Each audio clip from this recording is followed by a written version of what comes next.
Dugaan korupsi pembangunan proyek Pasar Cinde Plembang. Penyidik pidana khusus Kejati Sumsel balik lagi meriksa saksi sebanyak 4 wong. Di antaranya mantan Sekwan DPRD Plembang sama mantan ajudan wali kota Plembang yang dicecar sekitar 20 pertanyaan.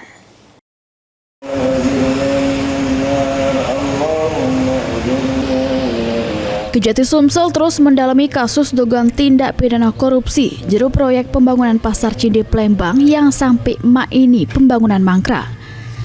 Pada Selasa 24 Juni 2025, tim penyidik pidana khusus Pitsus Kejati Sumsel balik lagi melakukan pemeriksaan saksi yang kali ini sebanyak 4 saksi jero kasus tersebut jalani pemeriksaan.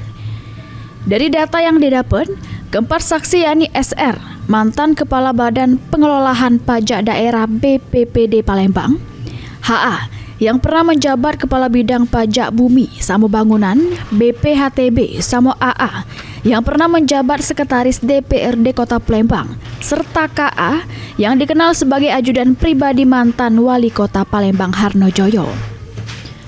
Keempat saksi ini diperiksa mulai jam 8:30 pagi sampai selesai, dicecar dengan sekitar 20 pertanyaan. Heru Wahyudi, PAL TV.